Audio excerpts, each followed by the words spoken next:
যুগ ঘন ঘন হবে। এই যে 2025, তাই কখন শেষ? 2026, এই যে চলে গেল।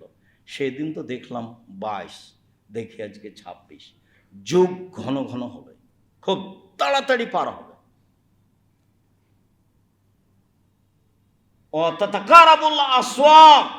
ঘন ঘন বাজার গড়ে উঠবে, যেখানে সেখানে বাজার হবে। এমন পল্লী, নিবিড় পল্লী, যেখানে বাজারের ধারণা করা যায় না, সেখানে বাজার গড়ে উঠবে। কিয়ামতের লক্ষণ। ওয়াকসুরাল কিদ, মিথ্যা কথা বেড়ে যাবে।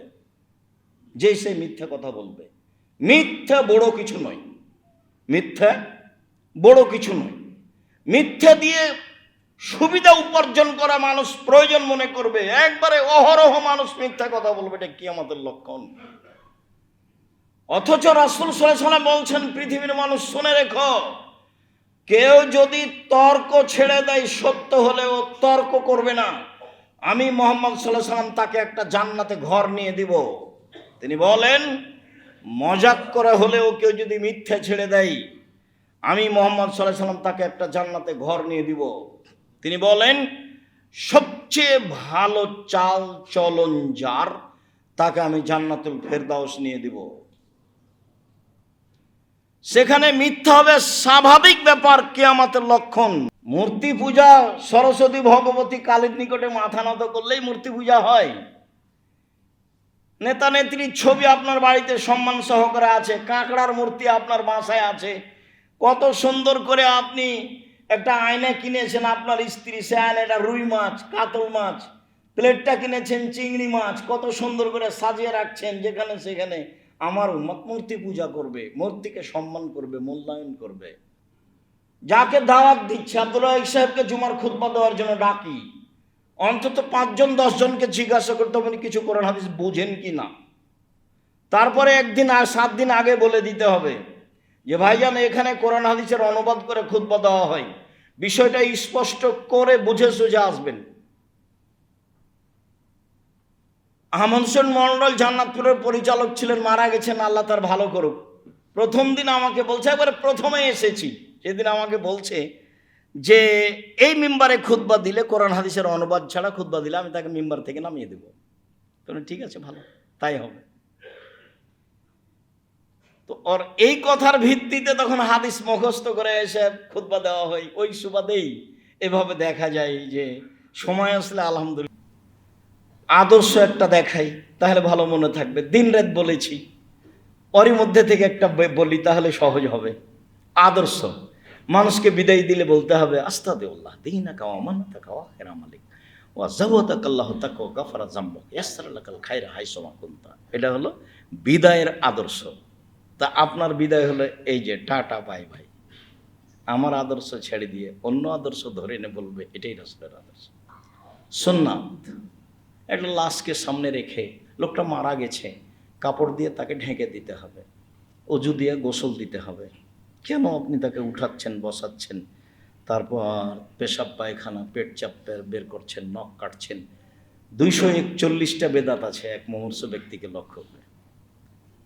দেখেন, একটা বইয়ে সিরিয়াল দেওয়া আছে, আব্দুল্লাহ আম্মার, মুমূর্ষ হতে কবর পর্যন্ত।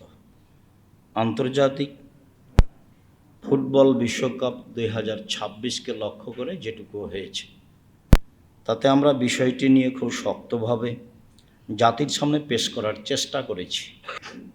2022 সালে কাতার খেলার আয়োজন করেছিল, তাতে খরচ ছিল 22 লক্ষ কোটি ডলার প্রায়। কাতার একাই ছিল এই খেলার আয়োজনে। 2026 সালে খেলার আয়োজনে ছিল আমেরিকা, কানাডা ও মেক্সিকো, তাতে খরচ ছিল 1,70,000 কোটি টাকা, প্রায় 1,70,000 কোটি টাকা।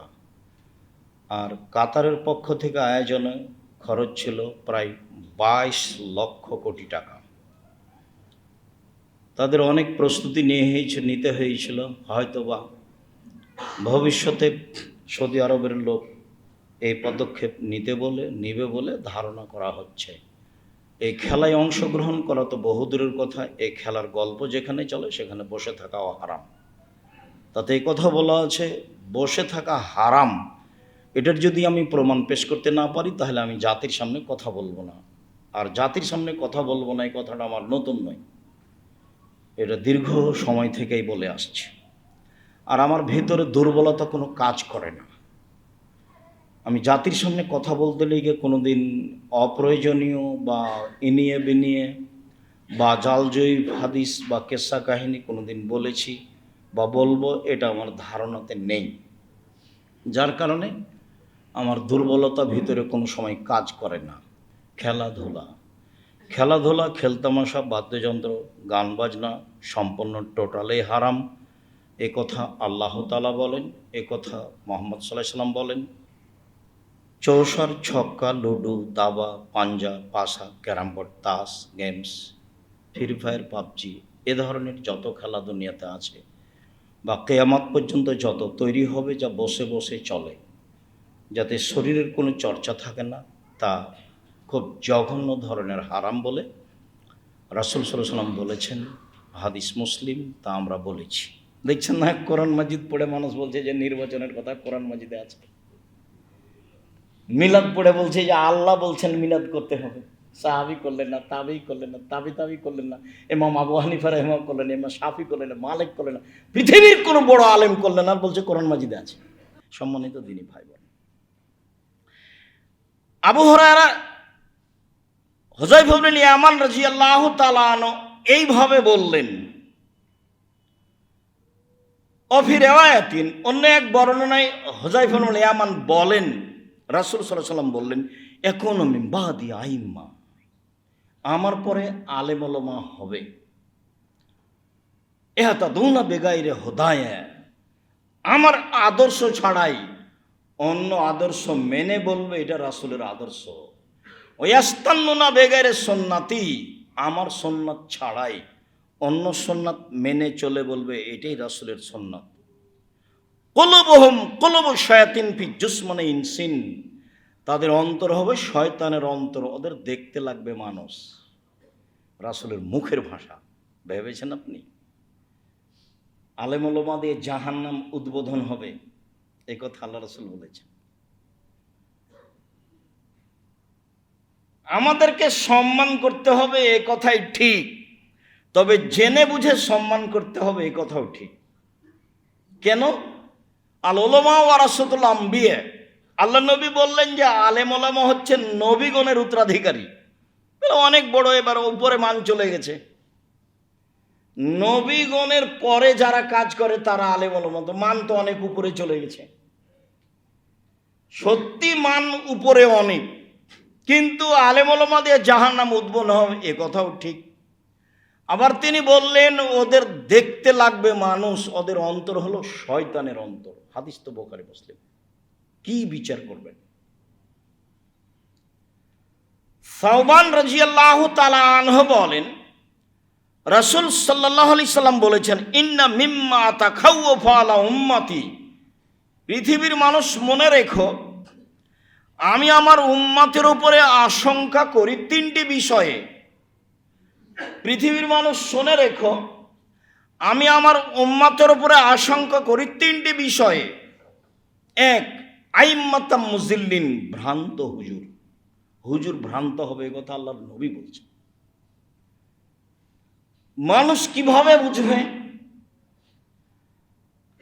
আল্লাহ যেভাবে বলেছেন সেভাবে ভাবলেই বুঝবে।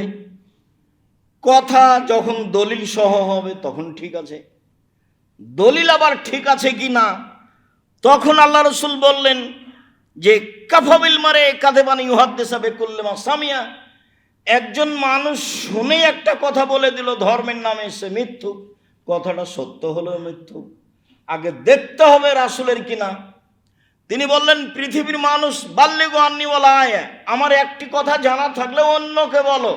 ও হাদ্দিসুন বানি ইসরাঈল ওয়াল হারাজ, বানি ইসরাঈলের সত্য কাহিনী বলো, কোনো দোষ নেই। মান কাযাবা আলাইয়া মুতাআম্মিদান ফালিয়াতাবাওয়া মাকাদাহু মিনান নার, কেউ যদি কোনো কথা আমার নামে বলে, আমার নামে কলমে লিখে, সেই কথা যদি আমার না হয় তাহলে তার থাকার জায়গা জাহান্নাম। তখন হুজুর কত বড় এটা বিবেচনা হবে না, জুব্বা কত বড় এটা বিবেচনা হবে না, পাগড়ি কত বড় এটা বিবেচনা হবে না। কথা যদি রাসূলের না হয় তাহলে হুজুর জাহান্নামে যাবে, এটা ফায়সালা করা আছে। চুরি করলে সরাসরি জাহান্নামে যাবে এটা বলা হয়নি। অশ্লীল কাজে লিপ্ত হলে সরাসরি জাহান্নামে যাবে এটা বলা হয়নি। আমার নামে যদি কেউ কোনো কথা বলে সেটা যদি আমার না হয় তাহলে তার থাকার জায়গা জাহান্নাম, এ কথা রাসূল সাল্লাল্লাহু আলাইহি ওয়াসাল্লাম বুখারী মুসলিম।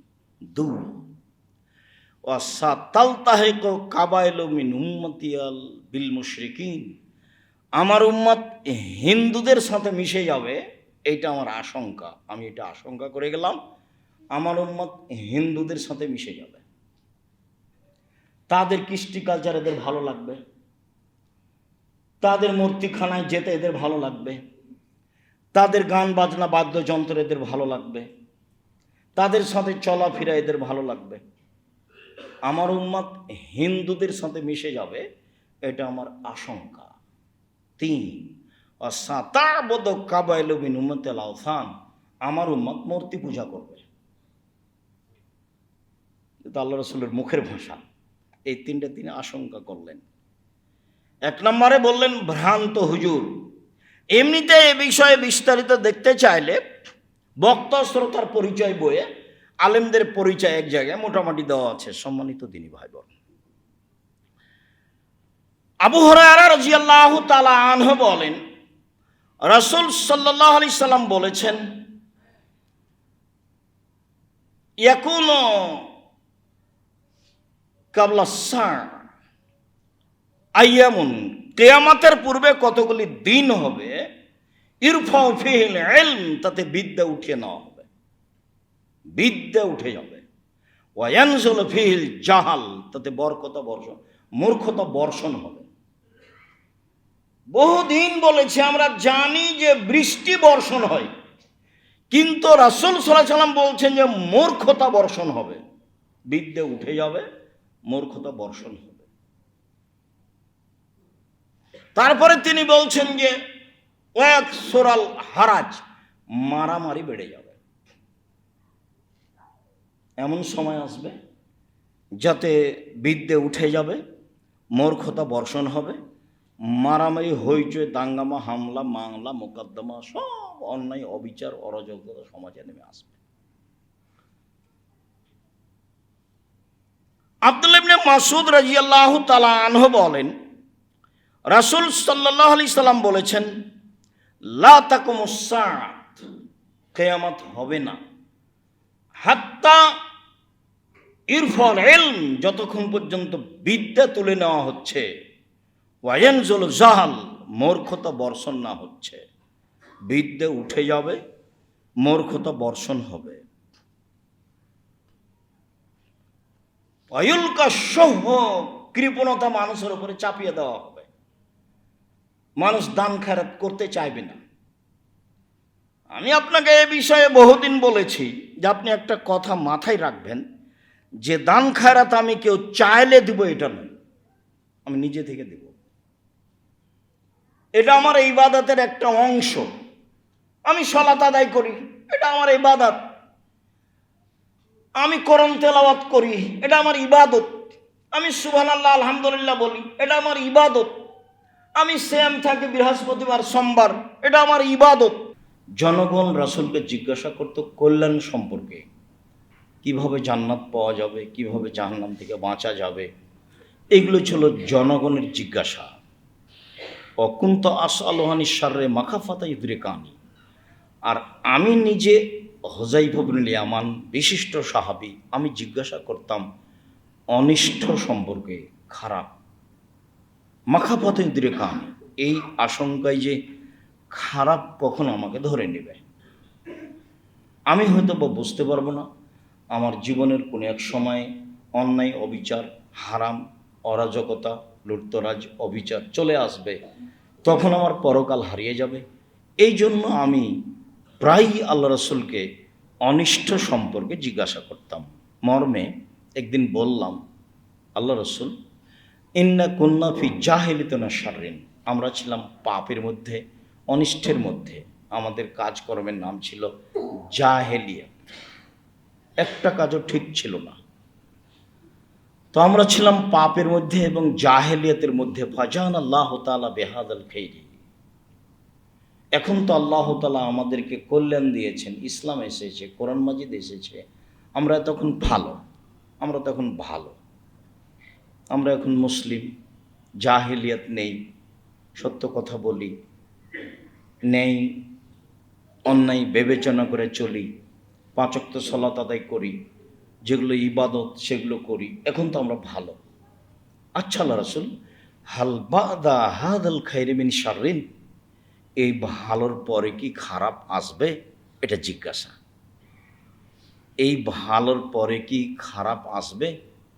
কারা নাম, হ্যাঁ, এই ভালোর পরে খারাপ আসবে, সরাসরি এটা বললেন।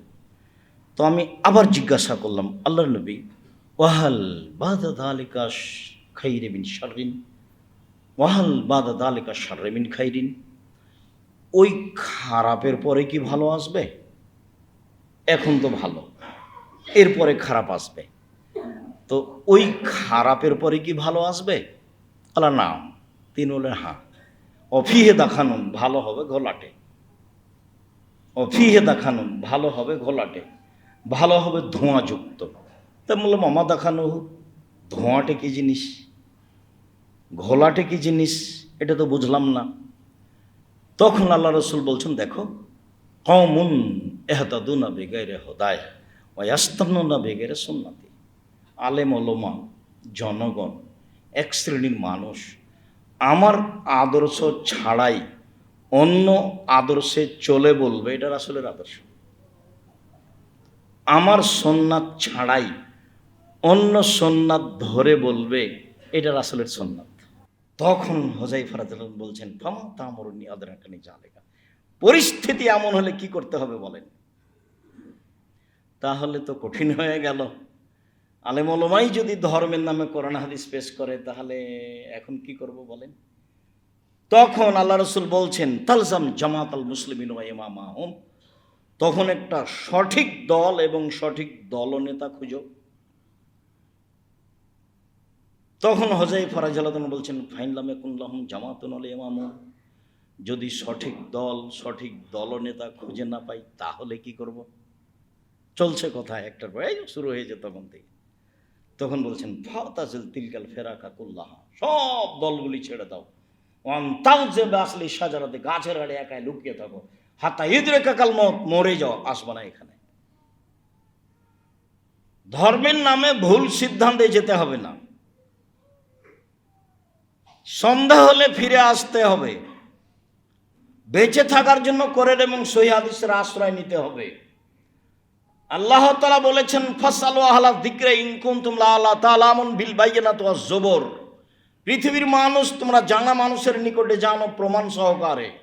প্রমাণ নেই যেখানে, মান্য নেই সেখানে। প্রমাণ যেখানে নেই, মানা সেখানে নেই। ব্যক্তি যত বড়ই হোক, আল্লাহ বললেন জানা মানুষের নিকটে জানো,